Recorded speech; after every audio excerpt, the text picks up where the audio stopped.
Good afternoon everyone, welcome to members and the public to this meeting of the North Yorkshire Council, Skipton and Ripon Area Planning Committee. I'm Councillor Nathan Hall, Chair of this meeting, and unfortunately the Vice Chair is not with us today. Chairman, I can't hear you. Is it possible you can speak into the microphone? I'm going to use this one. Okay. So, good afternoon everyone. So for those that you didn't hear, my name is Nathan Hull. I'm Chair of the committee for this afternoon. Is that better now? That's better, thank you. Okay. Unfortunately, Andy Brown's unable to be with us this afternoon due to a family issue. Could I remind everyone that today's meeting is being recorded, audio recording will be made publicly available on the Council's website in the next few days. Recording is allowed at Council Committee meetings. I've not been notified that anybody is coming today that wants to record the proceedings today. Is there anyone in the room that wishes to record today's proceedings? Nobody that I can see, so we'll move on. Thank you. In terms of housekeeping, can you please ensure that mobile phones are switched off or kept on silent? I'm not aware that there's going to be a fire alarm test today, so if the fire alarm does go off, if everyone could please make their way out to the nearest fire exit and gather in the main square at the front of these offices. The officers in attendance today to support this meeting are Stuart Mills, who's the Development Management Team Manager, Mike Parks, Senior Planning Officer, Kate Lavelle, Solicitor, and we have Vicky Davies and Steve Loach from Democratic Services. So if I could move to agenda item 1, apologies for absence. Vicky. Thank you, Chair. We've got apologies from Councillor Andy Brown, who already mentioned, and Councillor Andrew Williams substitutes Councillor Nick Brown. Thank you. Okay, thank you very much. Moving on to agenda item 2, minutes for the meeting held on Tuesday, 6th of May 2025, which can be found on pages 3 to 6 of the agenda. Does anyone have any comments on the minutes? Yeah, thank you, Chairman. I am happy with the minutes, but I'd like to take this opportunity of thanking officers for prodding the Environment Agency to get a decision on the guardrail planning application that I raised last time. Thank you very much. Any other comments on the minutes? Okay, could I have a proposer? Second. Okay, thank you very much. So the minutes are approved as an accurate record. Oh, is that what this is?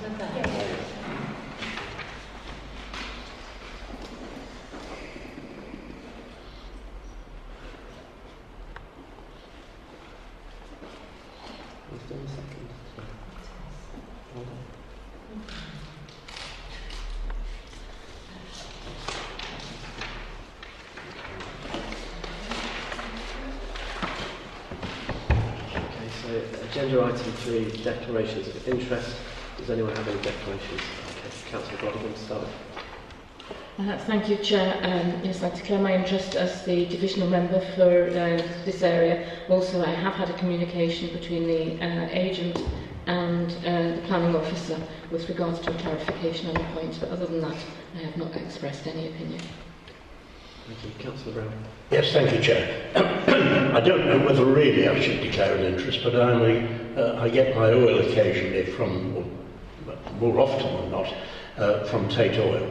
I have no financial interest in the company apart from that, and I always get a competitive tender. So they're not always as competitive as they should be. I think we're okay with that. Yes, it's just a transparency. Yeah. Thank you very much for that. I hope I can continue to speak. By all means, yeah. Thank you. Okay, so moving on to agenda item 4, which is today's substantive business, which is respecting the demolition of former petrol station, erection of 6 self-contained residential apartments with parking at the site of Scalebank Garage, Scalebank Ripon. So if I could hand over to the case officer, please, to introduce the report. Thank you.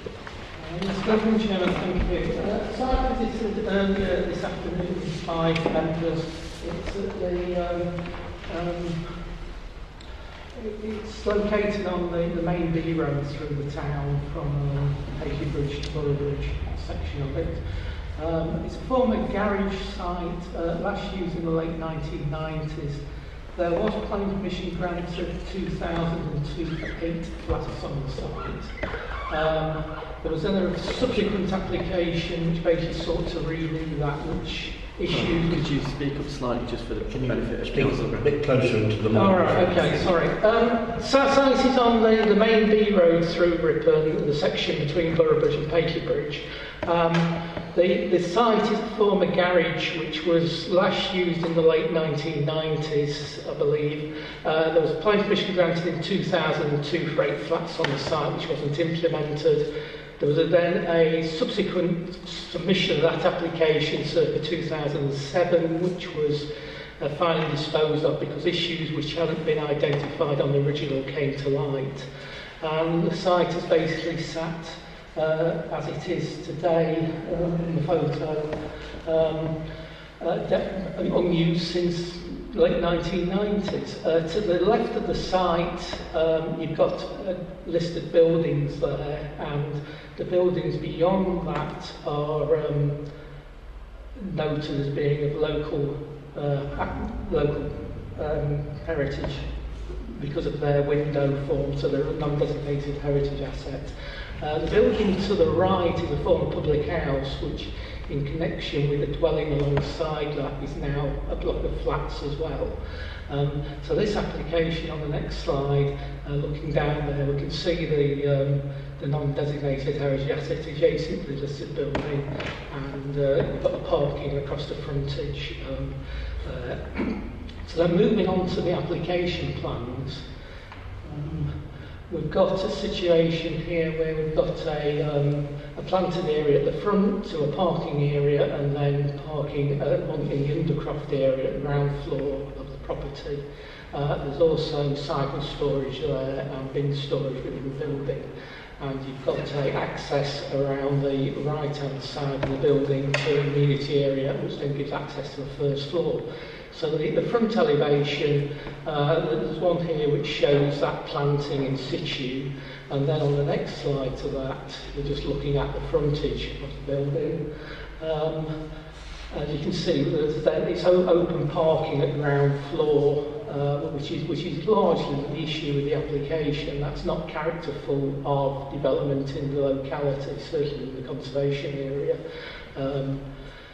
And then on the next slide, we've got a procession of slides here that try to include all the side elevations. These are the latest side elevations which annotate on the indicative location of vents.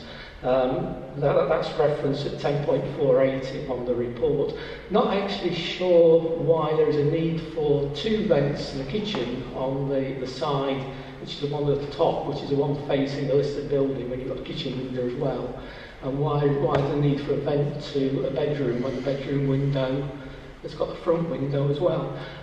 Top right shows the solar screens. This was a bit of confusion on the drawings as submitted, because those side elevations, there's a note on them next to what is actually the downpipe referring to solar screens. So it looked like there was a large solar screen bracketed off the building.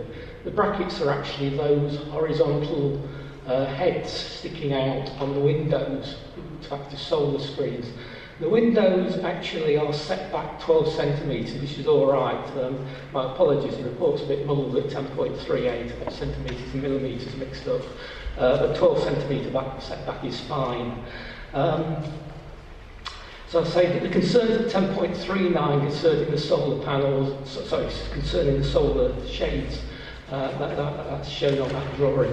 Those in themselves are not actually characterful of conservation area. I can't really think where there's any building that has such feature on that. Then on the next slide, we have the rear elevation, slightly heavily windowed, but it is to the rear. You have got the trees which will be retained. One group of trees will be removed, but the rest will be retained. And then you've got the hospital buildings which buffer any views from Furby Lane in particular. And again, Spa Park is well treed as well. So the rear elevation is less of a concern on that application. Then turning to the floor plans. The floor plans are basically the same on the upper floors, apart from the fact the first floor has the rear access to it. So you've got a single bedroom flat on the left-hand side and a double bedroom flat on the right-hand side of the property. And then on these slides show the parking layout. as I said, you've got the existing on the left, which is showing just 2 external parking spaces with 4 under the building. On the right-hand side, you've got the 2002 scheme, which provided for 8 parking spaces at the frontage. You've got a lesser area treed at the front. As you can see, it sort of comes straight off the access line at horizontal line, and the existing one goes back into the side and across. So it had reduced planting area at the front. You did get all the parking spaces to the front of the building. Looking at that plan, I'm not actually convinced how the 2 spaces on the left-hand side, you're actually going to get in or out easily, without quite a lot of reversing needed. But you can obviously knock those off and you'd have 6 spaces, which wouldn't be a problem. So the issue is that you've got this property next to the listed building. It's not characterful to conservation area in terms of how the basement is treated. You've then got the issues of it's actually higher at eaves than the adjacent listed building. To offset that, the roof is inset. The roof doesn't project beyond side walls. It's actually inset with a box cutter around it, which is a further oddity in the locality. The top of the roof is at the same height as a listed building in terms of its ridge. You've got a dummy chimney there. I'm not quite sure why it's a dummy chimney, because it would be the perfect point for soil pipes from the bathrooms in the middle of the property. But as I say, the application is recommended for refusal because of the effect on the conservation area, the effect on the listed building. There's additional refusal reasons put on, basically more for informative. One, the key one, is that it's on land affected by gypsum, and we would require a gypsum report before any permission is granted. And there's also issues with the submitted energy statement. It's pretty weak, so there's a refusal reason on the terms of an inappropriate energy statement having been submitted, say a design statement. So the recommendation is one of refusal, Chairman. Thank you. Thank you very much. Does anyone have any questions for the officer? Councillor Brown. Just a few questions. Just a few questions, Chair. Firstly, why haven't these been circulated with the papers, these slides? Because I don't think I've had them. Looking around, I don't think the rest of the committee have had them. I think it's not on that we don't get some of the detail that's been in the slides for us to consider it and view it. And I can't understand why haven't we had them. Can I just answer that question, please? I think it's quite normal that the slides obviously have the plans and photographs in, but the normally that's not normally circulated around before the meeting. No, Chair. I think it was a decision taken with regard to all the area planning committees that presentations wouldn't be circulated prior to the meeting. Because when I've been on the planning committee before, they have circulated photographs, etc., and it seems to have changed this policy, and I just wonder why. Yeah, I don't know why, but it was a decision taken that there was no need to provide the presentations in advance of the meeting. Right. That was just a general question, Chairman. Some of the other questions I have, if you don't mind. Could I ask why the planning officers, can you explain a bit more about where in your recommendation, you say 4 parking spaces to be provided in an open undercrop form of development that would not preserve or enhance the built environment? Why do you think it doesn't enhance the... because looking at some of the other photographs there, how the block of flats to the right, as you're looking at it from the road, how that got through, I do not know. Well, that's obviously a separate issue to this application. The block of flats is a converted public house, which has been there for many years. The issue is the fact you don't have open carports, which is what this basically is, at ground floor. The only location I can think of anywhere in the conservation area that is similar is at the foot of is development to the foot of the bank coming out of the cathedral, Bedding Court, where you've got a courtyard set back off the main road, with actual garages under the properties there. Those garage doors are normally shuttered down. In this case, we've been told there isn't sufficient room to put garage doors on this. So it would be an extremely unusual form of development, you know, on the main road in quite a prominent location. Okay. Let me just... another question. I'm sorry, I've got a few questions. I'm a local divisional member, not for Ripon, but I do come to Ripon a lot, so I think it's only right that I can ask some of these questions. Historic England do not offer any advice. Does that mean there's no objection to the application, or do they say anything at all? It's sort of a standard response from Historic England. They only get involved in very major schemes, really. So it's a statutory consultation you have to carry out. That is invariably the response you get back.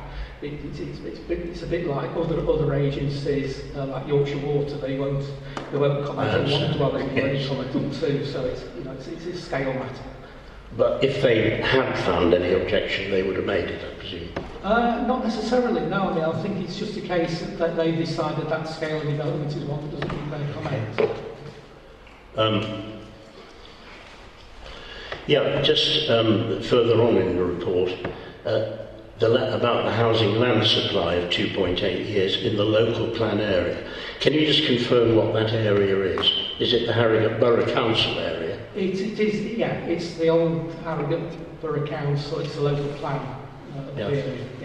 So that's the lowest I've seen referring to the old Harrogate Borough area that, for a long time, at 2.8, and you've probably seen more, but it's a very, there must have been a huge amount of building in this last year or two to reduce it from what was 7.2, I think, down to 2.8. It's all part of the last December's National Planning Policy Framework, which altered how calculations were made. Right. So the previous calculation method was thrown out the window. The new method comes out far off. A bit of both, perhaps, because I think that the amount of houses that have been built, so I think the original local plan target was through to 2035, and we've seemed to have built most of the houses that were almost indicated in the local planning that was adjudicated on in 2019. I think we've seemed to have built most of those already. But carrying on, I think you've answered a bit about the pre-app. Didn't take place. I think that's all the questions I have, Chair. Thank you very much. Thank you, Chair. Yes, I also have a few questions. I'm a little bit confused about design, because in the report it says at one stage that, for example, lowering the height of the building with a simpler design, and yet somewhere else in the report under heritage it says it lacks detail. So my question really is do any new developments within a conservation area have to copy, if you like, existing buildings completely, or can there be a simplification or adaptation of existing design? It's on a case-by-case basis. Yes, you can have a simpler design. The issue is you're looking for something that fits in the locality, it doesn't rival any listed building. You know, the listed building remains the key feature on the site or in the locality. So in this case, you've obviously got a situation where you've got very simple window treatment on the public house. You've got quite more noticeable window treatment on the listed buildings. So you've got leeway there immediately on how you treat the design of windows. So it is very much a case of site by site and what is appropriate to that location. Thank you. My other questions regarding the roof. Obviously, the design feature of this is sort of lowered the roof, if you like, or it appears to be the same height as the building next door, because they've recessed it, but put a sort of parapet or whatever around. I mean, how obtrusive is that? Because from the designs that we're seeing on there, it doesn't look that obtrusive at all. I think it's the issue that you've got a box gutter. I mean, immediately on the side, on the front elevation, the actual gutter downpipe is set quite substantially off the building. That's what completely confused me as to what the solar shade was. So it would be quite a pronounced feature on that building. I mean, you can see there straight away how far inset the roof is when it reaches the gutter, compared to a normal roof, which would be actually overhanging the side of the walls. Well, you mentioned the building next door, the former pub. I mean, if you look at that, that's really, to me, doesn't look as though it fits into the locality, because it's got some plastic cladding on the outside. Well, yeah, I would say that's something we need to look into, whether that has been approved or whether it has occurred without permission. It needs to be looked into. Thank you. And one last question. At 10.45, you mentioned some alien features. Can you explain what these alien features are, please?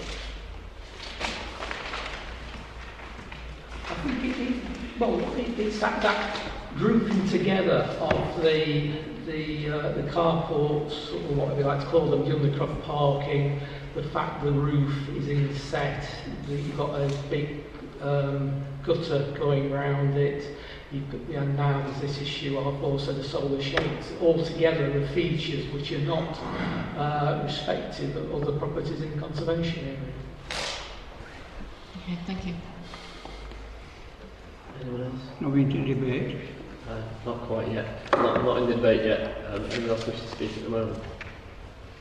Can I just clarify, in terms of the conservation area itself, am I right in thinking that the houses immediately opposite, which I think are probably early 80s build, is that right? Are they outside of the conservation area? I'll just double check that for you.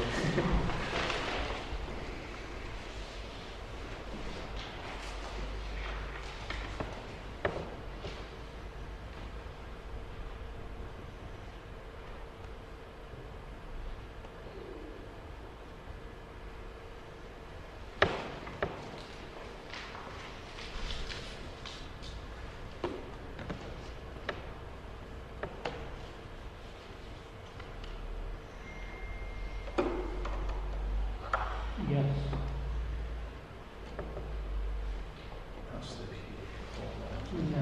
Yeah, they are outside. The road is the boundary of the conservation area, that location. Can I also just clarify something in what you were just saying during the presentation? I think what you were saying was the undercroft, the style of the undercroft isn't in keeping because people visually see cars parked across the front of the property. Is that correct? Because we're also, I think you were saying it was acceptable to have on-site off-street parking, which would result in exactly the same thing, which would result in cars being visibly, you're seeing the cars parked out the front, if anything, a little closer to the road than if they were in the undercroft. It's not the issue of the cars being parked there, it's the fact you've got an open wall, you haven't got a wall at the ground floor of the property. That's the issue. So cars parked in front of a ground floor wall will be fine. Cars parked in the undercroft are providing an opening lack of wall at ground floor level, and it's that which is the harmful impact. But even though you wouldn't see the wall because the cars would be parked in front of the wall? Well, I think you would see a wall. I mean, any car is not going to hide a wall at ground floor level entirely. I mean, if you just look at that, move to the side, the front of the building. Yeah, I mean, there you can see the size of the car that's drawn on that photo, so quite plainly you would see a wall above the car and to the side of the car. So you'd see a solidness to the building, which this building hasn't got. Councillor Brodigan. Sorry, could you go back to the previous slide? Thank you. I just wanted to see how visible the undercroft would be from the road once you've got sort of trees and bushes planted there. There is only one tree being proposed. Would it make any difference then if it was screened? don't think you've got the space. I think that's the problem. If we go to the plan of the frontage.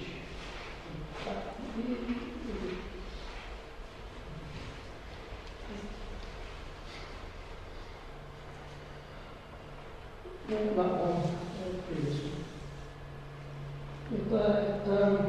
Because you've only got that narrow bit of land to put anything in. I think you are limited to any sizable tree being just one. Obviously, probably put 2 or 3 little ones in, but they would have less benefit at the end of the day. So they say the arboricultural officer is suggesting a hawthorn in that location would be appropriate.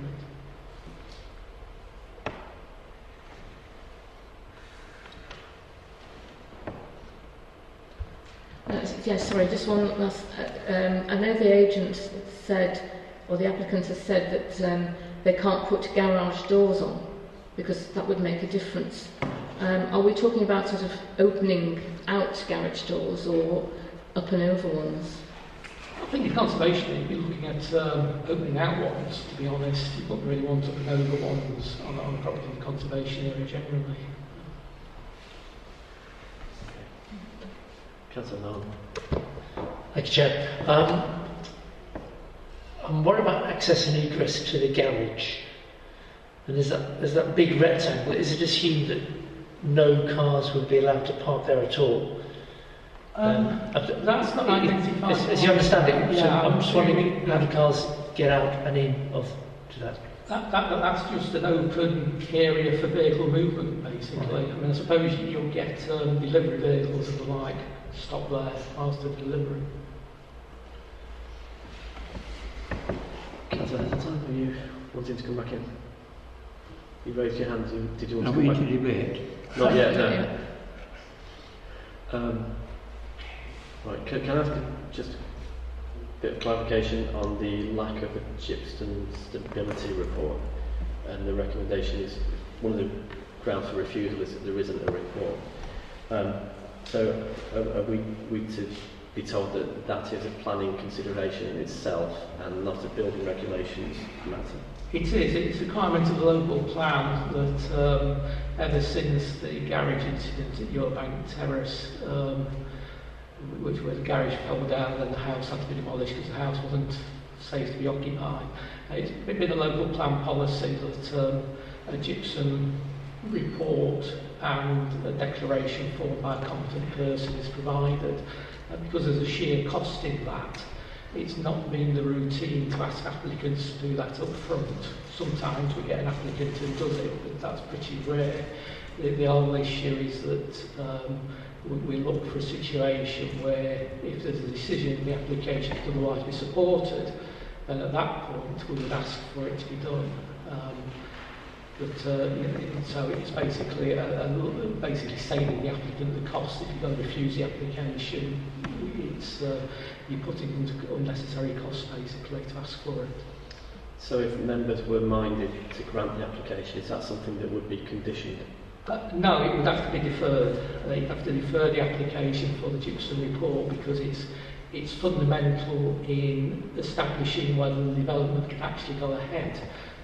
You could have a situation where a report comes back and the size of the building and its weight is actually not something that can be supported on the site. And also, in terms of granting a permission, you would then be looking to put a condition on requiring the recommendations of that report be followed through as part of the development. Thank you. Councillor Brown? Yes, thank you, Chair. Could I just ask the planning officer whether, in principle, he thinks it's better for cars to be in a conservation area, rather out of sight, rather than in full view of everybody, as a general policy? As a general policy, well, it's down to what can you achieve on the site. You know, I mean, I think as members said on the site, you know, could you get a steeper ramp in and could you get the ground floor down lower? I don't think you can. I mean, that could be something you could do on another site. It would work. And so on this site, you've got a situation where you have got at ground floor level, quite a prominent location, open frontage, and it's that lack of or that weakness possibly at ground floor level. You know, you haven't got a wall that puts it at odds with formal development and conservation area. Every other property has a solid wall at ground floor. Because, Chairman, if this is a conservation area, it would have been helpful to have the delineation of where the conservation ends on the drawings, but I think you mentioned that earlier. But from the site visit, it looks as though there's a preponderance of cars all over the place down there, which looks very unsightly. If some of them could be hidden away, I would have thought that was more preferable. But obviously you disagree, but it's an absolute mess with cars around there. This application wouldn't resolve the on-street parking that takes place. Those parking spaces have been there for many years. I think it's possibly because of the flat development next door is why they're all full, because I know from years ago that was an easy place to park. It's in Ripon, it's not any longer. But you know, this would be on top of the existing situation. Thank you, Chair. Okay. Does anyone else wish to speak at this moment before I invite our speakers to come forward? Okay, right. So we'll move on now. There are no further questions to the case officer at this point. We have two speakers who are going to speak to us today. So we've got 5 minutes now, haven't we? 5 minutes, yeah. So we don't have an objector, but initially we're going to hear from Councillor Andrew Williams, who's going to speak to us in his capacity as a Ripon City Councillor. So if you'd like to come forward and speak, you have 5 minutes. Keep away. Thank you, Chair. Can I just clarify why I'm sat here rather than sat as part of the committee, which is that I've been involved in meetings with planning enforcement regarding the site prior to this application being brought forward, and so having pressed the applicant to try and do something with their site, I didn't think it was appropriate to sit in actual judgment on the application. But I just want to make it a matter of public record. I've got no personal financial interest in the site whatsoever. Turning to the application that you have before you, the chairman of Ripon Civic Society asked me to pass his apologies. He would have hoped to have come to this meeting himself to speak in favour of the application, but unfortunately he's been unable to do so. The Civic Society very strongly support the application that you have before you. They've worked with the applicant to alter the proposed design so that as far as the Civic Society is concerned, it's suitable to meet the needs of the conservation area, and they would like to express their thanks to the applicants for their willingness to work with them to try and achieve an outcome which people could coalesce around. And I think it's important to note that the Civic Society do strongly support the application that you have before you, because they hardly have a reputation for the wanton destruction of the city's built fabric and for the imposition of carbuncles across the city. Quite the opposite. They are usually very reserved in their views on planning matters. This application has the unanimous support of Ripon City Council. You've heard that this site has been derelict for many years. In fact, it's been derelict for more than half of my life. It is a mess on what has been acknowledged as being one of the main routes through the city, and it is not a good advertisement for Ripon. Members should also be aware that given the lack of 5-year housing land supply, and that figure is actually at 2.8 years, there should be a presumption in favour of applications unless there are clear and overwhelming reasons as to why they should be refused. Well, the fact that you can hardly hear me today over the noise that the objectors are making to the application here in the town hall today should tell you that local residents have no issue with the proposals that you have before you. In fact, local residents warmly welcome this application being passed and this mess that exists on Skelbank being cleared up. I think it's also important to say that this isn't the Crescent in Bath. It's a lovely street, as are all streets in Ripon, but it's a very mixed street, and you'll have seen, if you went on the site visit earlier, that there are any number of building designs in very close proximity to each other. This is not a uniform built area where every property is identical. So every property in effect has its own unique character. And I believe that the proposals for this building have their own unique character, but they will be a valuable part of the street scene rather than a detraction from it. The scheme is viable, it's deliverable, it will provide housing that is much needed across the area, it will put housing close to the city centre, which will further enhance trade in the central area, because it's putting more people living close to the central area. And I'm sorry, but design is always a potentially subjective issue, but ultimately this issue over the undercroft. I mean, for hell's sake, it was a petrol filling station. It had literally hundreds of cars visible on a daily basis when it was in use. To refuse the application because of the undercroft, I think, sends a very bad signal to the wider public. Particularly when you look at the state of the site. I think most people locally would be scratching their heads wondering what it was that prevented the development of the derelict site.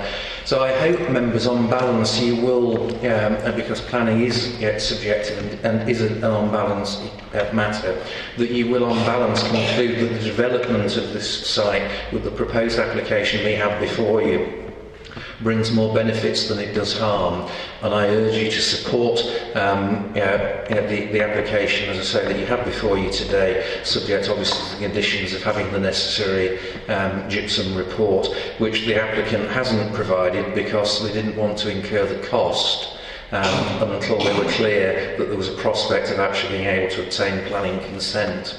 Thank you, Chair. Thank you, Councillor Williams. So if I could ask Richard Mowat to come forward and speak to us now, who is the agent for the applicant. Once again, you have 5 minutes. Thank you. Thank you.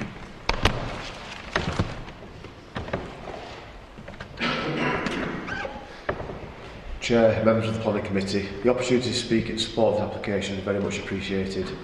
By way of background, the applicant was originally approached by Ripon City Council and North Yorkshire Council in September 2023, with the Ripon City Council raising concerns about the derelict nature of the site. Despite initial concerns about viability, the applicant appointed 3XA Design, who have worked on projects in the World Heritage sites such as Salts Mill, to develop a scheme that would work both financially and meet the aspirations of Ripon City Council. It is great that Ripon City Council are represented today, and importantly that they strongly support the proposals. In considering heritage impact, it is important to consider firstly the contribution made by the site to both the character and appearance of the conservation area, and to the setting of the listed building. This contribution is clearly negative, reflecting the long-standing vacancy of the site and the very poor visual condition of the garage building, which holds no heritage value. The NPPF encourages local planning authorities to look for opportunities for new development within conservation areas and within the setting of heritage assets to enhance their significance. The proposal provides this opportunity and will provide heritage and public benefit in removing the negative contribution made to the significance of both assets by the site and in securing a viable reuse. The key consideration, therefore, is whether the proposed new building is acceptable in terms of any potential impacts, and again, in line with our NPPF guidance, consideration should be given to whether it will sustain the significance of the heritage assets and make a positive contribution to local character and distinctiveness. The NPPF is clear that where harm may arise, such harm should be justified and be balanced against public benefits, which include heritage benefits. This justification, for example, should be considered in the context of the design and arrangement of the buildings and several concerns raised in the officer's report. Accordingly, the architects have designed a building that adopts a simplified classical symmetry with traditional roof profile and use of traditional materials. The new building follows the existing setback building line on Skelbank and is of traditional brick walling and slate roof construction. It is of a commensurate height at ease level to the adjacent listed buildings and adopts a hipped roof form to reduce the overall visual impact and massing of the building's volume and ridge height. It has been designed with a traditional parapet concealing concealed gutter to all elevations to reduce the visual impact of the new roof from the front and reduce the potential for oversailing land controlled by the neighbouring listed property. The front elevation is fully coordinated to brick dimensions, and its masonry openings will be designed to match the size and proportion of those on the existing listed building's facade. The timber windows are set back by a brick's width, a standard traditional detail, and this has now been accepted by the planning officer, and therefore the concerns set out at paragraph 10.38 are no longer valid. Larger masonry openings at first and second floor are designed with a recessed brick panel to reduce their overall opening size. This mitigates overheating and addresses fall from height requirements. A discrete external solar shade in each window opening reduces the impact of high summer sun to the living rooms and bedrooms on the principal south-facing facade. In the interest of clarity, the solar shades only sit above the windows and do not run the length of the building, a concern that was raised in paragraph 10.39 of the committee report. To match the overall height and stories of its listed neighbour, the new building is set back within the existing embankment, and the entrance level is therefore not designed as living accommodation, but as a covered parking with half-basement storage areas behind. The undercrofting parking forecourt is unobtrusive and allows cars to enter and leave in a forward gear, and for delivery vehicles to turn within the site. For a number of reasons, it has not been possible to accommodate garage doors, with the primary reason being the need to carefully manage the height of the building. The visual impact of vehicles on the setting of the listed building is mitigated and screened by the raised landscape garden and stone boundary wall. Bins and bikes are hidden from view. The building is passively environmentally controlled and well insulated to reduce energy demand, meeting the requirements of policy CC4. Bathroom and kitchen extractions are located on the siderear elevations and therefore are not directly visible from Skell Bank. No other utilities are considered to have a visual impact on setting. The building has internal service ducts for soil vent pipes which can terminate at the roofline with inline tile vents, and all visible rainwater goods are shown. Air source heat pumps have been ruled out due to limited installation locations that would not disturb future residents at night or have a visual impact on the conservation area. We would be pleased to consider the use of solar tiles for electricity supply to common areas. Our view is that the new building will not give rise to harm to the conservation area listed building, and that any future detailed considerations necessary from a planning perspective can be conditioned as part of any approval. Should it be considered that some harm would arise to the setting of the listed building or the wider conservation area, it will be important to take a balanced view having regard to the public benefits to be secured through the redevelopment and removal of the existing poor quality building. Alongside the lack of a 5-year land supply, the opportunity to secure a viable redevelopment is an important one, and we would consider this outweighs any perceived harm arising from the development. Thank you. Thank you very much. Okay, so if we can move on to the debate. I'm going to go to Councillor Heseltine first, because he was asking whether we started debate already, so over to you if you have anything. Are you sure? Absolutely. Okay, thank you.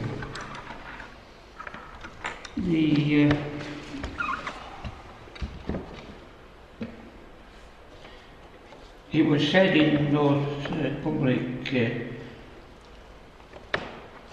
words that's just been spoken that North Yorkshire officers preventing development. Well, they're not preventing development. The concept of residential development is clearly accepted on this site. There's precedent for that. It was given consent 20 years ago. It's surrounded by residential. So they're not preventing development, but they are trying to achieve what respects the listed buildings in close proximity.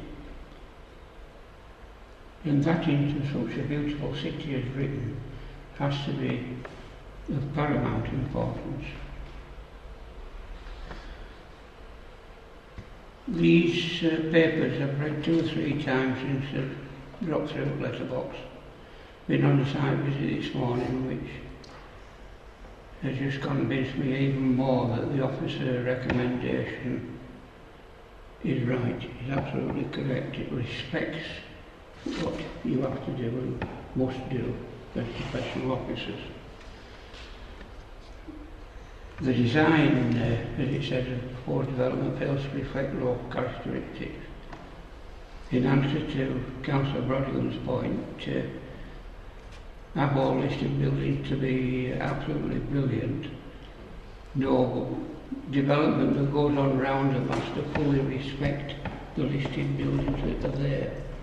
And certainly that residential property to the left is something rather special even for Ripon, and that has to be respected. When it comes to details, I do feel that the officers have given much thought to what is wrong with the design, what could be so much better for a building on that site. There's quite a number of incongruous details that have been brought to our attention, so I do feel that it's right that recommendation 1, as written, should be respected.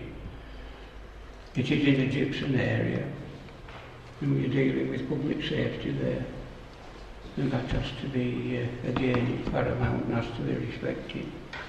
And I would have thought in this modern age that respecting impacts of climate change again should be at the forefront of everyone's mind. So for those 3 reasons, the only decision in my mind is how do we achieve what ought to be there in detail, whether that's to follow the recommendation of refusal or to give our officers instructions through deferment to negotiate with the developer, negotiate and see that these come back on an amended plan. I'll test the water in the first instance with a deferral. I'd like to refuse it personally, but I think I have confidence in our officers to negotiate it properly. Not that they haven't in the first place, but the applicant has to listen. Thank you. Deferrals moved. Anybody would like to Second, Chairman. second deferral? Councillor Brown. Well, I have to disagree with my colleague on my right here, because when I was elected to North Yorkshire, I've always carried out a policy where they have parish councils, or in this case a city council, and to be told by Councillor Williams, who's a divisional councillor for Ripon, that both the Civic Society and also, and I can concur that the Civic Society can be very tricky about planning applications in Ripon, but that they agree with this particular thing, and also that the City Council unanimously agreed with this tidying up of this very untidy site, which anyone coming into Ripon, a tourist or even a resident, it is very, very untidy and needs sorting out. But the biggest factor, as far as I'm concerned, is when I was shown on the site itself, and I was able to see the two buildings together, the outline, and a lot of effort has been put in by the applicant, it seems to me, to marry up with the two sites next to each other. And I would be only too happy to propose we actually accept this application rather than refuse it. Because I think for an applicant to go to the trouble of trying to make the outline in a conservation area, the outline of this building match up with adjacent buildings, I think is admirable and should be commended in my view. And design is a subjective thing. But having looked at these drawings, which we should have been circulated earlier with, I think, they've made a great effort, the roof line and all the rest of it, to try and make sure it's in keeping with the rest of the conservation area. And far be it from me, I don't go into Craven and tell the town councillors and parish councillors what they should be doing in their patch. And here, where we've got local people who are on the city council and divisional members who hopefully will accept this application, I'm amazed, frankly. So I would be in favour of accepting this application. Thank you, John. Councillor Brody. Thank you, Chair. Right, yes. To me, it's a pity that this site was not developed 20 years ago, because it is an eyesore and has been an eyesore, obviously, since then, since Councillor Williams was a lad, apparently. With regard to the gypsum report, well, the officer said himself that they'd not normally ask for a gypsum report, a building control report, until the planning application has been granted, because otherwise it's a waste of money. So I actually don't see that it's necessary for us to consider that at the moment when we're deliberating whether to support this application or not, because if it is granted, then obviously the gypsum report will be put in place. Houses are needed. There is a shortage of accommodation, which, like other areas, Ripon suffers from. We also suffer from places where to park your cars, and it's quite refreshing to see an application that actually has sufficient parking on site for cars. So it provides plenty of off-street parking. There are some design differences, but when you actually look at the frontage there, it's actually minimal. I think it's very it's complementary and compatible with the building at the side. If you look at it to the left, certainly not the one to the right, but that's the one that's out of order. I don't see it as a negative impact at all. In fact, if you look at the sight line up and down the street, you actually would not see the undercroft anyway. It's only if you directly stand in front of it. And I think that could be minimised. The sort of negative side, if you like, of that could be minimised through sufficient planting, if you like, in front of the frontage. I'm pleased to hear that you will consider using solar tiles. I think that's good, and I think you have tried, the applicant has tried everything to make this application fit in with the conservation area rather than go against it. So I thank Councillor Brown for his supportive comments, and I would actually take into consideration also the feelings of the locality, the feelings of Ripon City Council, of which I am a member. And I think I will support granting this application. Can I just ask the officer just to clarify one point there? I think Councillor Brodigan said that people don't, or that the officers don't ask for a gypsum report because of the cost. Is it that the officers don't require one or don't ask for one, or is it that applicants don't go to the expense of providing one, but you still have to have one? And if we were minded to grant the application today, is it still the case that the property would not be built unless it had had a gypsum report beforehand? The situation is that if members were wishing to support the application today, they should defer it for the gypsum report. Because until we get that gypsum report, we can't really tick the box and say, yes, you can build this on the site. If we get a gypsum report which says you can do this, that and the other, and we get a competent person who agrees that, then on the basis of that competent person then what they're talking about, then yes, that's a point at which permission would then be granted. So it's the members' situation is that if they wish to support the application, you should defer it for a gypsum report.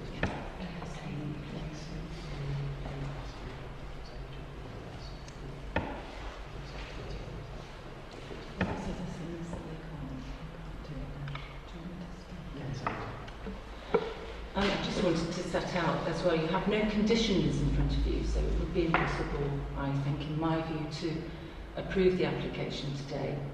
Those, especially pre-commencement, would have to be agreed with the agent first. Without conditions, you only have half the information, so I'm afraid I would advocate deferral today. Obviously, I agree with the planning officer as well that you would need a gypsum report beforehand. Because what would you be agreeing to? Something that might, the planning officer said it might collapse. Secondly, if you do go against the officer device, this is just a reminder to you that you need to have sound policy to do that. So you'd have to give reasons which are based on material planning concerns relating to policies why you think you would overturn the officer's recommendation. It's not enough to say we think it would look better. Thank you. Councillor Brother. Yes, sorry, to clarify my comments with regarding to the gypsum report, yes, I recognise that that does need to happen, but I was only repeating basically what the officer had actually said on the site visit, that a gypsum report is not necessarily asked for now, because it would be a cost to the applicant. So if the application is granted, then obviously they then go ahead and undertake a gypsum report. So that's why I said I don't feel at this moment that we need to consider that as part of not agreeing to this. Yes, it should be deferred then to have it, but I didn't see it as being a material consideration, if you like, at the moment, that we should say no because they haven't got a gypsum report, because as the officer said, they don't necessarily have to have it at this stage, but they will do later on. I recognise that. Councillor Nolan, do you want to come in and then I'll go to Councillor Alton? Thanks, Chair. It is an untidy site. I am minded to be very aware of local opinion. Equally, so if you're over in Craven, I'd be hoping you'd be giving weight to the Craven people. The gypsum report seems to be, I understand why the applicant hasn't got into that expense yet. But what leaves me to a little bit of confusion is if we had agreed for this to go forward, would it need to come back to this committee? Or would okay, I just want to make a few more comments if I may, Chair, as briefly as possible. Housing. I'm not coming to the Craven end, I'm not aware of what the demand is. I mean, it's certainly Craven, it's very much more at the affordable end. A lot of people, 80% are looking for affordable housing, can't afford to get on the ladder in the market. I'm not sure what the situation is in Ripon, but 6 flats here seem to be aimed, I dare I say, perhaps the tourism end, which the commercial end of Ripon might not be too worried about, but it doesn't look to me that they are satisfying families. Whereas I was looking at the housing just to the left, if you could fit 3 lovely Georgian-like townhouses in this space rather than the 6 flats, and then you'd have possibly 3 family houses there. I'd love some air source heat pumps involved in this. Planning conditions have just changed, so you don't have the distance from your neighbours. If not those, perhaps batteries could be supplied which are based in the basement. I don't know if solar tiles are going to be involved, but then the residents could download cheap electricity in the night using the batteries. They can be sited down there in the basement out of the way. It's not a very green site, is it? But I appreciate it's quite, from the site visit, it's quite compact. So with the parking in front and the houses, the trees at the back of the hedge is going to be hacked away to make it at all. So it's a very urban site. It's a bit disappointing, and so some sort of solar tiles or batteries might kind of offset that and improve the sustainability of the application. But at the moment I'm minded to support my colleagues on the other side of the room in a deferral. Councillor Ireton and then Councillor Brown. Yes, I can understand. I'm sorry. Councillor Ireton. I'm not hearing you very clearly, so. Thank you, Chairman. First of all, Chairman, at 1.2 in the purpose of the report, it says this application is referred to the Planning Committee by officers because the application raises significant planning issues. Could you tell me why this planning application wasn't determined for refusal by officers and why it's been referred to members? with that statement that's in there at 1.2. Thank you. I'll pass that over to the officers to respond.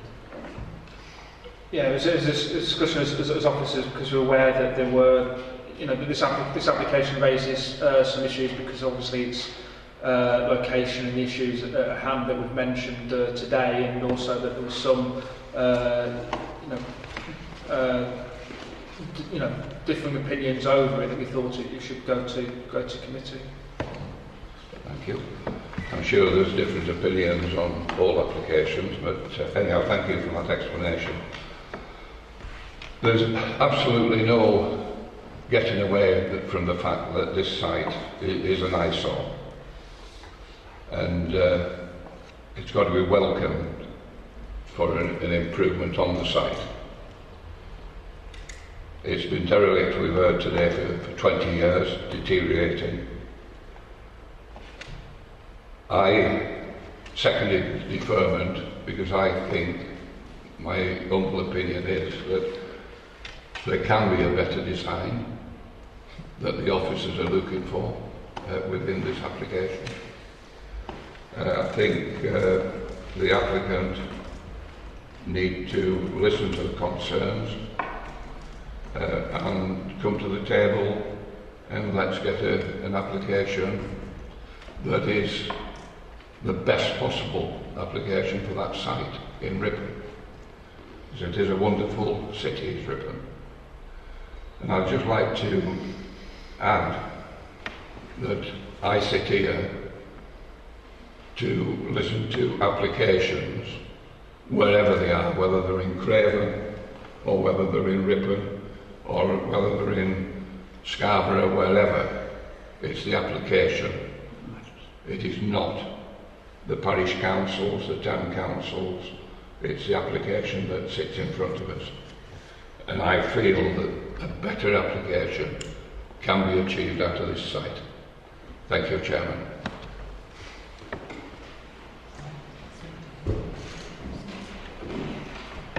Councillor Brown. Thank you very much, Chairman. I take Councillor Allen's point. I would always look at an application, listen to what the town council or the parish council says, and if they speak sense, which I think in this particular case they have done, then I would move something forward in keeping with what the local residents say. And it doesn't mean to say that I don't disagree, as I have done when I've been on the planning committee and there's been Craven applications. I've made sound planning points on certain issues. So I just want to squash what you just said, David. That You said it. I said it, but you said it. And basically, I think that in this case, when you've got all the local people who seem to be supporting it, and I take Councillor Williams' point that there's very, very few other people here to raise their objections, that this will tidy up this site. And if you talk about a better design, looking at that, I think that's a pretty good design. It's in keeping with the listed building on its left. And I can't see what more the applicant could do. Now, the only slight difference, of course, is the underfloor, the undercroft parking. But I much prefer cars being hidden away, out of sight almost, than cluttered as the cars are around that particular site we've seen this afternoon. I'd much rather see that. Last but not least, Chair, I would just say that for all we dislike it, the targets have been set for North Yorkshire, and this is six more accommodation units that can reduce the numbers we're bound to get, or we're told to get, and helps in that direction. I totally oppose the total figure of over 4,000 for North Yorkshire, but this goes somewhere to approve 6 accommodation units to achieving at least partially that target. And so it means that there'll be 6 less units somewhere else in our great county if we approve this. And I still will say that we should approve subject to this gypsum report, I think. And there'll be other conditions as well, which normally happen anyway. Can I just ask Kate for some clarification, because I think we're in danger if as Councillor Barton suggested, if we refuse the application if we defer the application on the basis that the applicant should go away and come back with a better application, is that not in itself a de facto refusal, which would give grounds to an appeal? Yes, I agree. You can't say you've got to decide on this application this afternoon. You can't just say could you go and get a better design. I think that would be tantamount to refusal. But you could defer the decision, like you've been discussing, subject to the gypsum report, and then have a think as well what decision you might like to take based on material planning plans. Thank you for that advice. With that advice, I will move refusal, Chairman. On grounds within the report. Okay. Thank you. My own personal opinion is I can understand the information in the officer's report that the undercroft doesn't necessarily fit in with the buildings around it, but for me personally, I think the benefits of redeveloping this site outweigh any harm to the conservation area. Listening to the applicant and from what the applicant told us through his agent, it does seem that the applicant has bent over backwards to be accommodating and sympathetic to the buildings within the area. Perhaps, and maybe this is something that where I have a slight reservation about the undercroft is, would be the materials that were used inside the undercroft. In terms of if you're driving past and all you can see is brief blocks, which are usually the interior of a building, that may detract from the area. I would like to see the applicant suggesting that possibly that they would make the interior and exterior, or build the interior of the undercroft with the same facing materials as the exterior, so that you can't say it just looks like any old garage. But for me personally, I'm minded to defer this on the basis that we need a gypsum report and look at the application again. Chairman, if that's the case, I don't think there's any need to defer it for a gypsum report.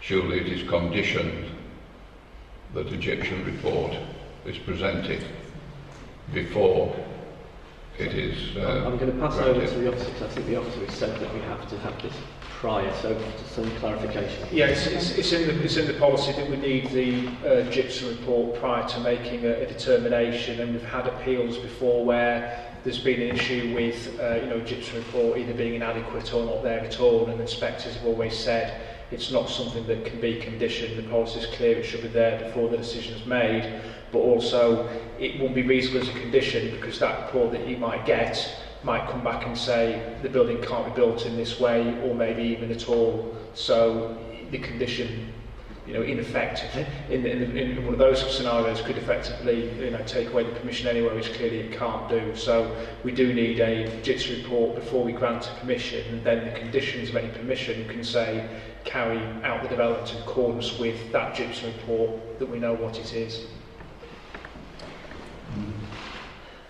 I've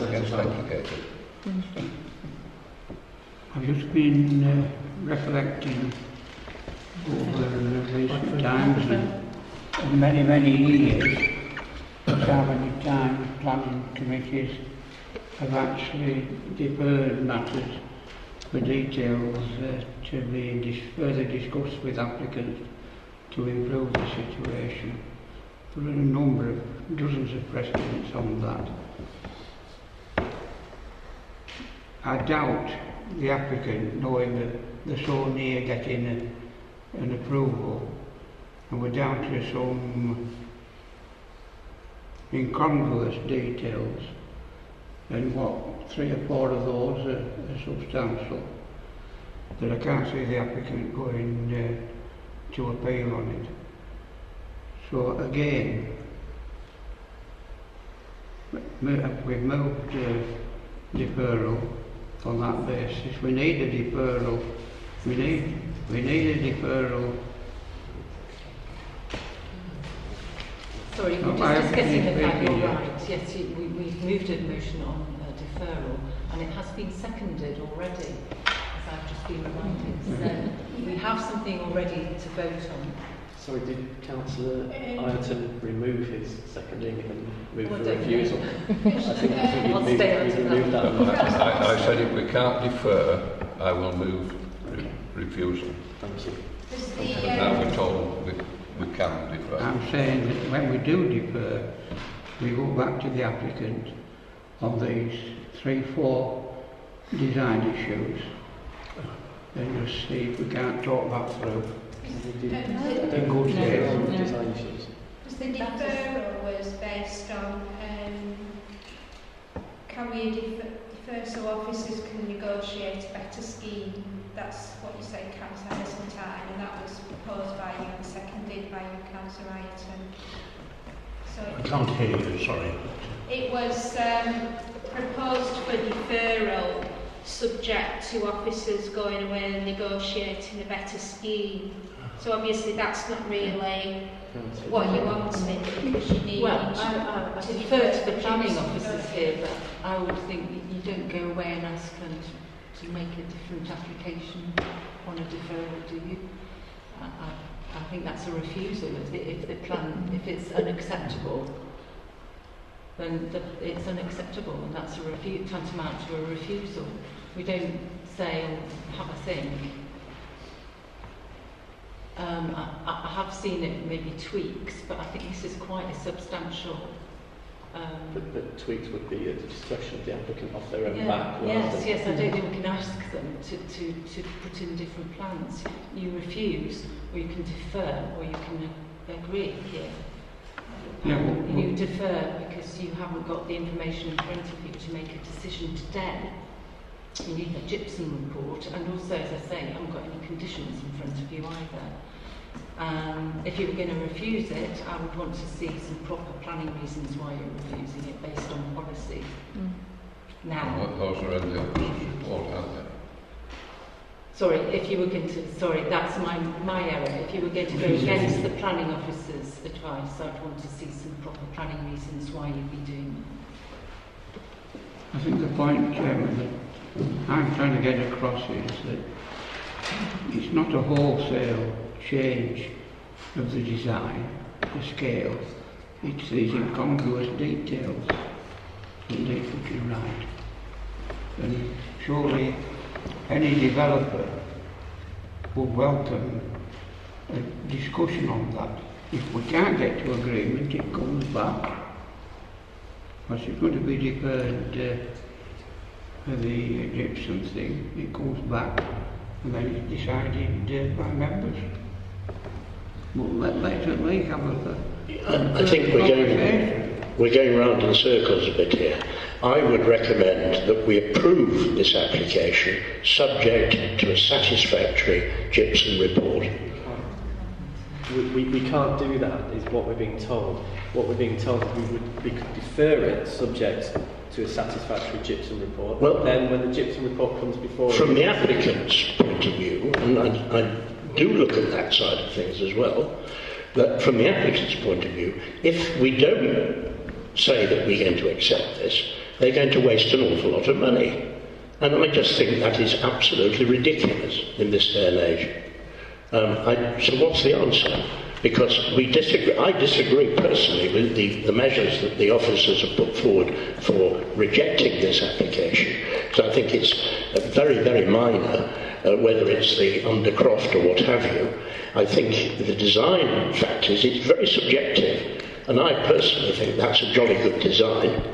And I don't quite know where we go from here, frankly. It's ridiculous. If you can show me in the policy where it says that a gypsum report isn't required and point it out, it would be directly contradictory to what our planning officer said, but if you could find the evidence, we would accept what you're saying. Sorry. I'm not quite with you. The evidence would be if we were reminded to accept this application, subject to a condition that the professional body who will do the gypsum report accepts that this is a good site. What's wrong with that? Can I ask the planning officer to explain again about what the policy is? You can't condition the gypsum. The application has to be deferred for the gypsum report. If there's no other issues, then the normal course of action would be then that the application would then be approved. So, to some extent, yes, you were correct. We're saying you could defer it for approval subject to the gypsum report, because that would be the normal course of action on a normal delegated application. But you put a recommendation through requiring, saying that permission be granted subject to the completion of the gypsum report. There is a separate issue mentioned in the report. There's also a legal agreement required. So it wouldn't just be deferred for approval subject to the gypsum report, it would be deferred for approval subject to the legal agreement being completed as well. And that's regarding the contribution to changing the yellow lines on the road, the traffic regulation that has to be made in that respect. I'm just actually going to indulge myself at this point and exercise my discretion, because the agent may have something to say to us. I think he keeps putting his hand on. Responding technically. So, respond on technical points. So, what we have to ask the agent a question, and the agent then has to.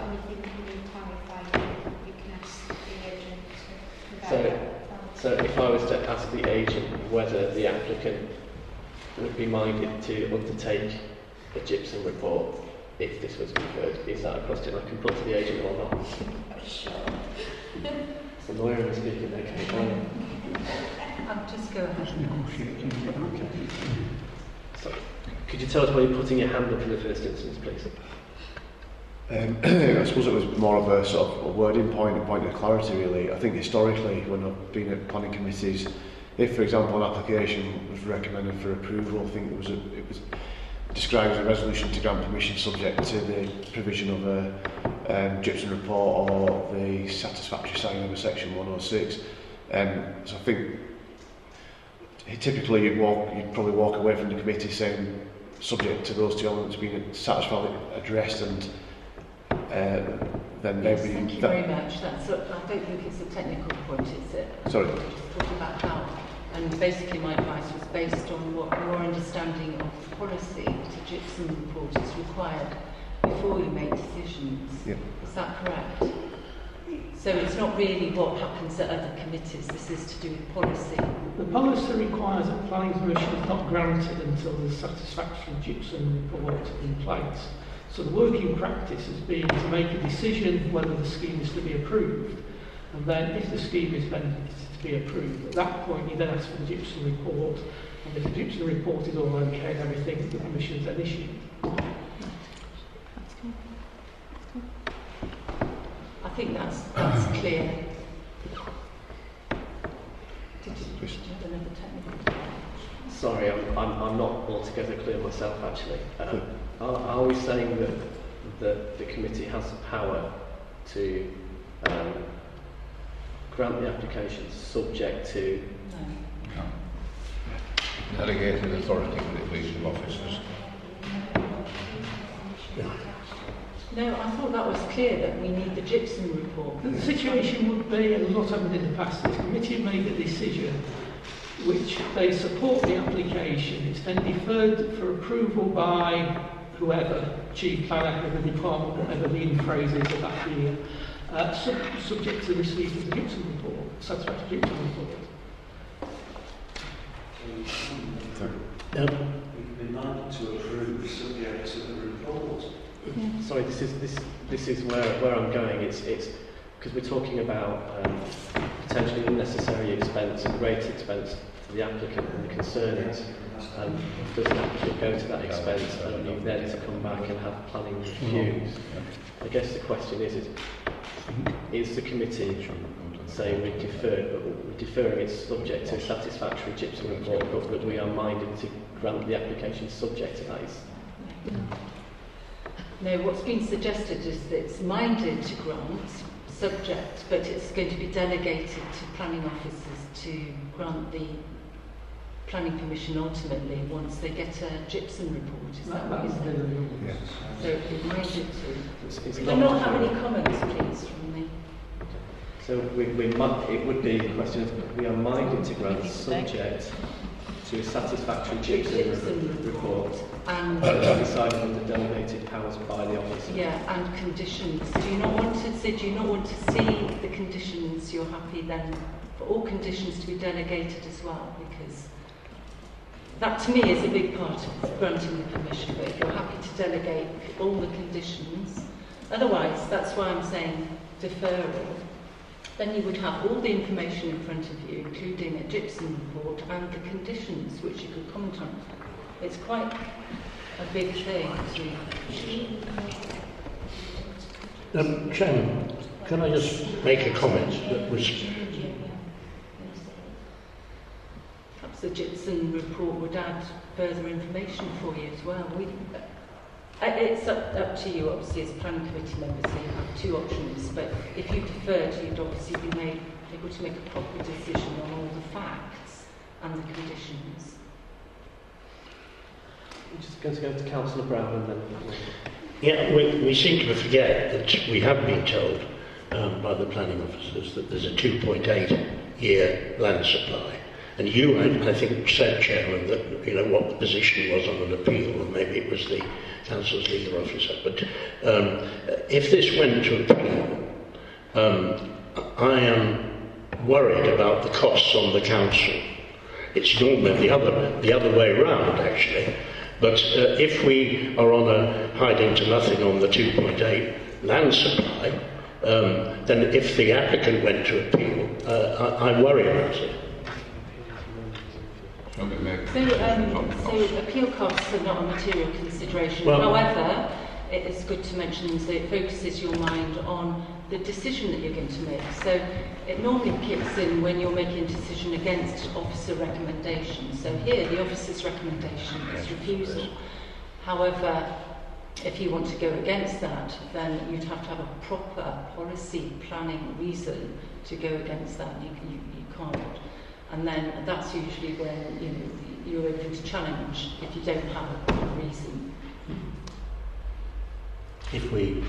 So it just helps focus your mind on why you would go against officer advice. Can I just seek some clarification to here, because you said that we could defer on the basis that we want to see a gypsum report, but also on the basis that we could look at planning conditions. Who would be responsible for drawing up those planning conditions, considering that the officer's recommendations for refusal?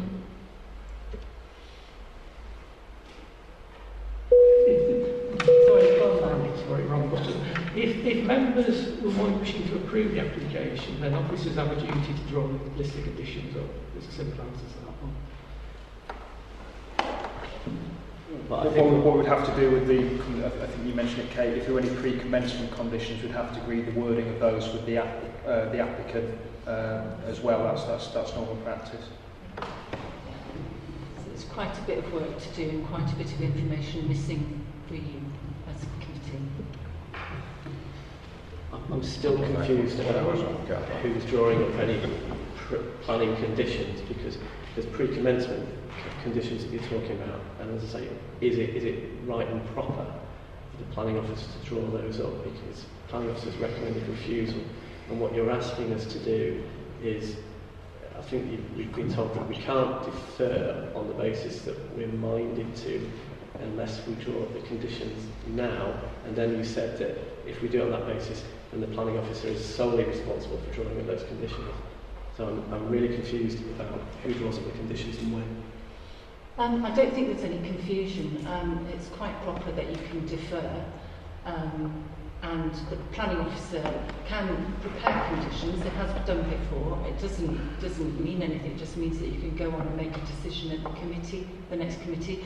Otherwise, you'll find yourself in a position where it will come to the next committee on deferral, and you might think, well, we still can't make a decision because we haven't got conditions in front of us. So it's quite right and proper that there is preparation made.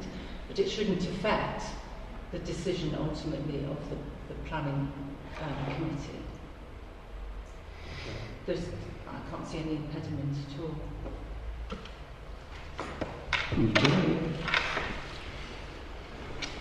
You're saying you're not confused. You saying you're not confused. Well, I haven't written to you. I think someone ought to be taking shovel off us and stop us digging a deeper hole. We're just going round and round and round at present. I think what we're asking for is so very little different.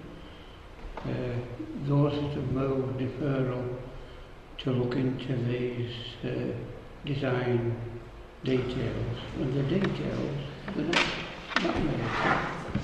And those that are wanting to do a different approach on gypsum, and the common sense way through is just defer the flaming application for those two reasons. Just have a conversation with the applicant on details and get to the bottom of what is needed if it does come to approving it against officer recommendation.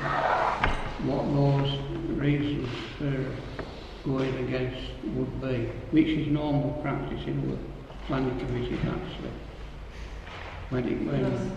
When these things come back at Yorkshire Dales and stuff like that, the officers, which members are minded to approve, these are the conditions that we will suggest. So there is a simple way. All we're doing is digging deeper at present. Can I give you a legal point of view that if you're saying you want the design changed, then that's refusal. If you're wanting to defer because we do need the gypsum report and we'd also like to look at the conditions, we can do that. Or if you're saying we are minded to approve but we delegate the whole thing to planning officers, you could also do that, although you wouldn't have seen the conditions, you wouldn't know about the gypsum report, and it may ultimately be refused because... So I move, Chair, that we go with the second proposal. Thank you, that we actually defer subject to us seeing conditions and the gypsum report. Do we have a seconder? Okay. Seconded. Would you have a conversation on the details while we defer, get it out of the way? Sorry to butt in again, but is it defer with minded to approve but subject to seeing the gypsum report and with minded to approve is my proposal. And have you a reason why you are minded to approve against officer's decision? Did you have a policy reason? Yes, 10.41 says whilst policies are permissive of a design being different, so it is allowed for designs to be different, although it does say here it has to be of exceptional quality, and that's not considered to be the case. And I think there's some confusion about it because it's very subjective of what is deemed to be exceptional quality and what is not deemed to be exceptional quality. I think that's extremely subjective. Because it does say in 10.43 there are some design details which reflect those found on the neighbouring listed building. So, certainly in the frontage design, it is complementary. Possibly also that we're meeting the local housing need as another reason? Yes. Okay. So that would be, because you think the design is acceptable and that there is, that it meets the local housing need and that would outweigh the detriment to...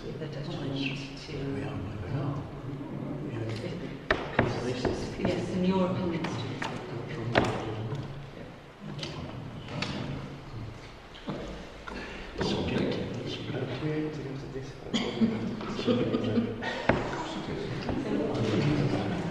Could I raise a procedural point? We're just trying to clarify because you did have moved. That's exactly what we're trying to clarify. That would be an amendment that came from Councillor Brodigan, and you can't have more than a motion an amendment on the table. This will be a third. We're just passing over to my right hand side. Well, the initial motion was to defer the application so that officers can negotiate a better scheme. And that was proposed by yourself, Councillor Heseltine, and seconded by Councillor Ireton. So that's not been dealt with yet. And then Councillor Brodican, you're minded to approve it because you feel the design's acceptable and it meets housing need. And is that subject to a gypsum? Yes. So is that delegated to officers then and not coming back to this committee? Planning conditions subject to the gypsum report and planning conditions. My understanding is that they're minded to approve, but they're deferring it to the next committee meeting so that they have proper information in front of them, such as the gypsum report. And if they're still minded to approve, we can supply some conditions at that stage. So does that replace the amendment? I believe we've got to vote on that first motion. Can we vote on that? I'm sure it's going to be lost, but let's get it off the table. So the first motion was... And then... Well, the amendment first, please. Yeah. So the question was, how do we achieve what needs to be there? Can we defer so officers can negotiate a better scheme? And that was proposed by Councillor Heseltine, seconded by Councillor Ireton. So that was the basis of the deferral for a better scheme to be submitted. So That was the motion. Go to the vote. Chairman, that was the motion. Councillor Brodigan, what proposal after that was the amendment. You take the amendment first. yeah, becomes the substantive. But the amendment has been amended again since then. So it's the original amendment you have to take, please, Chairman. Which is At least Councillor you get Brodigan's. procedure right, can't you? Surely. Which is Councillor Brodigan's. And then we'll go back to yours, is that right? Depends whether it's one of those. It's not depend. If Councillor Brodigan's first amendment is successful, that becomes the motion. Yes, it does. Unless you've been advising me wrong for all these years. So are we voting on the amendment then? You're voting on Councillor Brodigan's. On the first amendment. First Okay. amendment, yeah. So can we just be clear on what that amendment is, please? So you're deferring it, but you're minded to approve. So you're deferring it to the next meeting. You find the design acceptable, it meets local housing need, and that outweighs the officer recommendation to reviews, and that's subject to a gypsum survey. Is that right? Can I just point out, it's probably going to be more than the next meeting to get a gypsum report. Yeah. So a future meeting. A future meeting. So we'll take 20 years old. Do we, as a committee, understand the gypsum report when it comes? Why does it need to come back to members? It's unusual if it did. I think that's the else it gives you that. I mean, the issue is what the conclusion of the report is. Can it be built? Can't it be built? Can it be built subject to A, B and C being carried out? And there is a signed declaration by a competent person. So I've not known one come back to committee. No. If we're going down the line of approving this application, surely we can give approval to officers, delegated authority for a gypsum report, approved subject to getting a report, satisfactory report. Why does it have to come back to the committee? Sorry, I thought we wanted to have sight of any planning conditions as well, because we've not seen any planning conditions. So it would be delegated to the planning officer to put together all those conditions and approve those conditions without them coming before the committee. Well, again, surely those could be delegated to chairman and the divisional member. It's a sensitive application, Chairman. You'd have to come back to members. It's not really, you could do that, but I was just pointing out that you haven't got all the information in front of you. Would you be interested in seeing the conditions? You have no conditions at all at the moment. It would just... I see many times when members put conditions on and within 6 months the list is lifted. So providing the sound conditions by officers, but that's just my view. We seem to be creating work. Councillor Bronigan, you look like you need to come in. Actually, even I'm confused now. Makes two. Yeah. My motion was about it to come back to committee, we would approve, but subject to us obviously receiving the gypsum report and also seeing the planning commission conditions. Yeah. Approve or otherwise? So approval is subject to that. Or otherwise? Yeah. Home time. Are we all happy to go to the vote at this point? Yes. Okay. So what we're voting on is Councillor Brodigan's amendment, and we are voting to, we are saying that we are minded to approve the application, but that it's deferred subject to a satisfactory gypsum report and for planning conditions to be presented back before this committee at the earliest possible moment. I'd be happy with that. Okay, so all those in favour? Any against? Any abstentions? Okay, thank you very much. Right then.